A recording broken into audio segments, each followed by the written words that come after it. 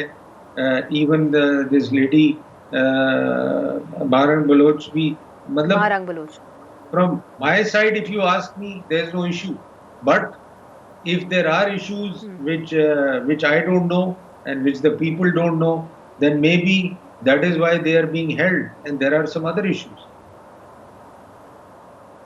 اچھا کامران مرتضیٰ صاحب، ہم جب سیاست دانوں سے بات کرتے ہیں، چاہے وہ سلیم مانڈوی والا صاحب ہوں یا پی ایم ایل این کے اور دیگر جو ہے وہ گیسٹس ہوں، تو وہ انڈیویجولی تو کہتے ہیں کہ جی احتجاج کا حق ہونا چاہیے، مگر ہم احتجاج کا حق کہیں دیکھ نہیں رہے ہیں آج کے پاکستان کے اندر.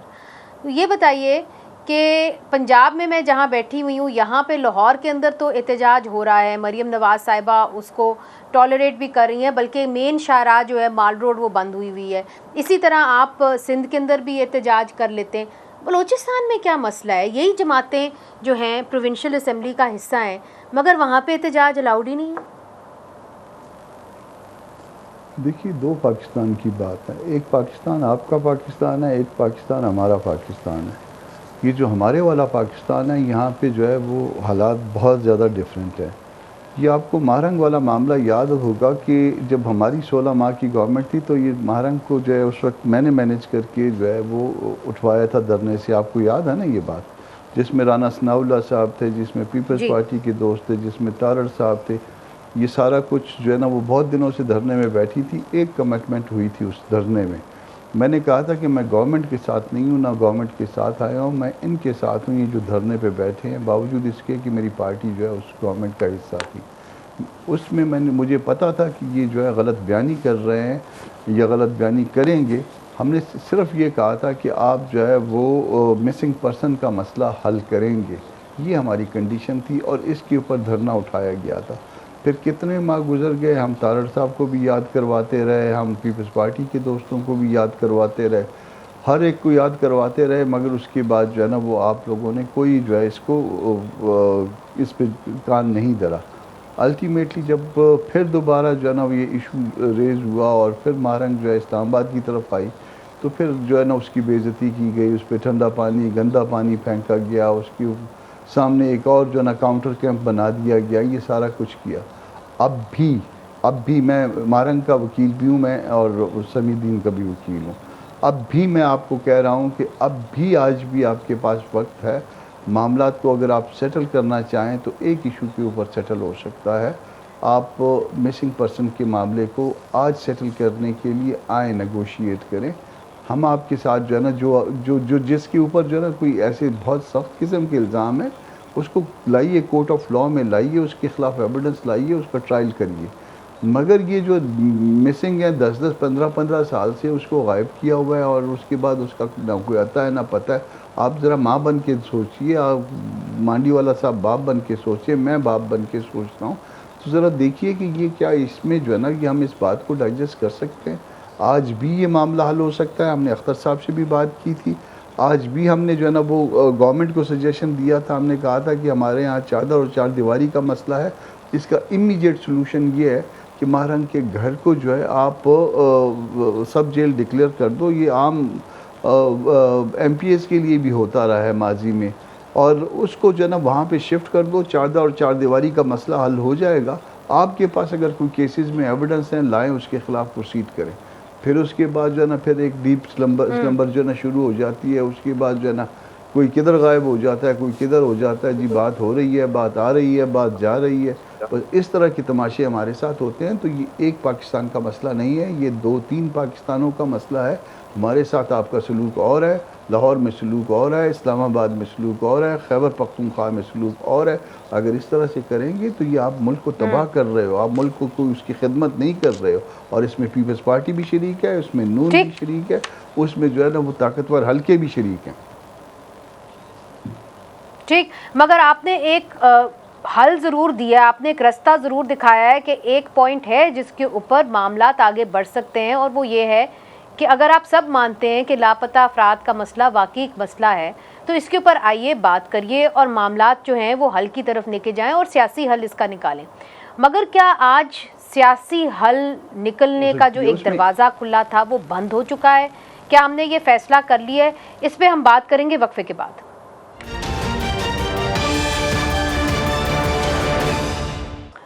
ویلکم بیک ناظرین. کامران مرتضیٰ صاحب نے بریک سے پہلے کہا کہ اگر بلوچستان کے اندر آپ کو امن چاہیے تو پھر آپ یہ جو لاپتہ افراد کا مسئلہ ہے اس کے اوپر آپ پیش رفت کر سکتے ہیں، آپ اس کے اوپر بات چیت کر سکتے ہیں، اور جو ڈیڈ لاک ایک پیدا ہوا ہے خام خواہ میں وہ حل ہو سکتا ہے.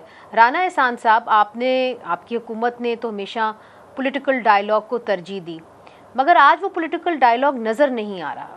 ہم نے تو یہ بھی سنا تھا کہ میاں نواز شریف صاحب جو ہیں وہ عید کے بعد جائیں گے کوئٹہ، اور اگر یہاں پہ کامران مرتضیٰ صاحب کہہ رہے ہیں کہ جی لاپتہ افراد کے معاملات پہ آپ پیش رفت کریں تو اس میں کیا حرج ہے؟ وہ کہہ رہے ہیں آپ کورٹ آف لاء میں لے آئیں، چھوڑیں مت، چلیں، اور جو مار دیے گئے ان کی بتا دیں کہ ہڈیاں کہاں ہیں. یہ دیکھیں، یہ بالکل اس ایشو کو ریزالو ہونا چاہیے، اور بہت سارے انسٹنسز میں یہ لوگ افغانستان میں بھی جاتے ہیں اور پھر پاکستان میں جو دہشت گردی کی ایکٹیویٹیز ہیں اس میں بھی شامل ہوتے ہیں. بہرحال اس کے لیے اس کا اگر کوئی پرماننٹ سلوشن ہے تو وہ جوڈیشری کے حوالے سے ہے کہ جوڈیشری کے اندر بالکل عدالتوں کے اندر یہ سارے کیسز آنے چاہیے، اور عدالتوں کے اندر یہ کیپیسٹی ہونی چاہیے کہ وہ ایویڈنس بیسڈ فیصلے کر سکیں. اور اس کے لیے اگر کوئی قانون سازی میں کوئی اپڈیٹ کرنے کی ضرورت ہے تو وہ بھی ہونی چاہیے، لیکن کوئی حکومت اس معاملے میں رکاوٹ نہیں بنی ہوئی. جو ابھی آپ نے یہ BYC کا معاملہ دیکھا، جو ٹرین حملے کے اندر جو دہشت گرد مارے گئے تھے ان کی لاشوں کو چھیننے کی کوشش کی گئی. پھر جو دھرنا دیا گیا، بالکل پولیس نے جو ادھر کی لا انفورسمنٹ ہے اس نے پانی کے ٹینکر سے کوشش کی کہ یہ دھرنا ختم ہو جائے، لیکن پھر 3 لاشیں آ گئیں، اور ان لاشوں کے اوپر لا انفورسمنٹ کہتے رہے کہ یہ ہم نے تو نہ گولی چلائی نہ ہمارے پاس بندوقیں تھیں، تو ان کا پوسٹ مارٹم کرائیں. لیکن اس کے اوپر سیاست کی گئی، وہ بھی بظاہر ایسی وہ ایک سیاسی چال لگتی تھی BLA کی بظاہر، کہ جس کے اندر لاشیں لوگوں کو ہلاک کر کے پھر اس پہ سیاست کی جا رہی تھی. تو یہ بہت سارے پہلو ہیں جن کو ہمیں پھر دیکھیں. سب سے بڑی بات کیا ہے کہ کیا BLA ایک دہشت گرد تنظیم ہے یا نہیں ہے؟ وہ بالکل ایک دہشت گرد تنظیم ہے. اگر ہم آئیں بائیں دائیں کریں اس معاملے کے اوپر اور ہم یہ بھی کیپیسٹی نہ رکھیں کہ ہم ان کو براہ راست کنڈیم کر سکیں، تو پھر یہ معاملہ جو ہے اس کو جو ہے ریاست کو بلیک اینڈ وائٹ میں اس کو دیکھنا ہوگا. تو یہ سارے وہ معاملات ہیں جو بہت. رانا احسان صاحب، یہ جو بات آپ نے لاشوں والی کی ہے، کامران مرتضیٰ صاحب، یہ آپ کے ہی شہر میں معاملہ ہوا کہ لاشوں کو لایا گیا اور پھر وہاں پہ BYC آ کے بیٹھ گئی اور انہوں نے مطالبہ کیا کہ یہ لاشیں ہمیں دیں، حالانکہ کہا جا رہا تھا کہ یہ جعفر ایکسپریس میں انوالو تھے. تو پھر سیکیورٹی ایجنسیز یہ کہتی ہیں، رانا احسان صاحب کہتے ہیں، تو پھر تو معاملہ بگڑنا تھا اگر آپ نے باہر دھرنا دے دیا. نہیں، رانا صاحب تو بڑے میرے لیے محترم ہیں، مگر ان کو شاید واقعے کا پتہ نہیں ہے. لاشیں آئیں، لاشوں کو جہاں سے بھی آئیں، 1 منٹ کے لیے ذرا ذہن سے نکالیے کہ کہاں سے آئیں. اس کے بعد چلے بلکہ یہ ذہن میں لائیے کہ لاشیں جو ہے نا وہ کرمنلز کی تھیں، مان لیتے ہیں. پھر آپ کو ان کرمنلز کی لاشوں کو ڈسپوزل کے لیے کوئی طریقہ کار قانون میں درج ہے نا جی.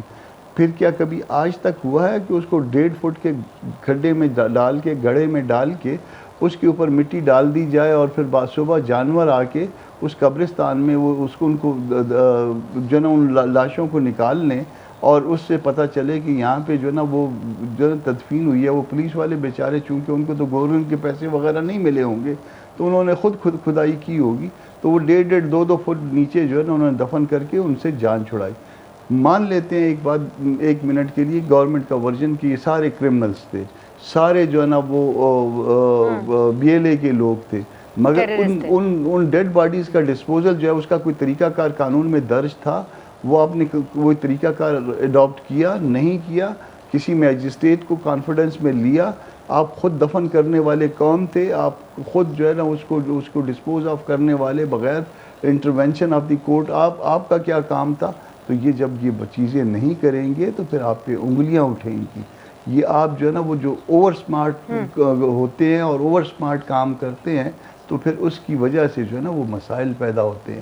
آپ کو چاہیے تھا ان کو جو ہے وہ ڈیڈ باڈیز کو مارچری میں رکھتے, آپ کو چاہیے تھا کہ مجسٹیریل انٹرونشن ہوتی, آپ کو چاہیے تھا ان کی اخباروں میں میڈیا پہ ان کے چہرے آتے, ان کی تصویریں آتی, ان کے کلیمنٹ آتے, اور اس کے بعد جو ہے اس کو ایک پراپر طریقہ, ٹھیک ہے, ایک پراپر طریقہ اپنایا جاتا.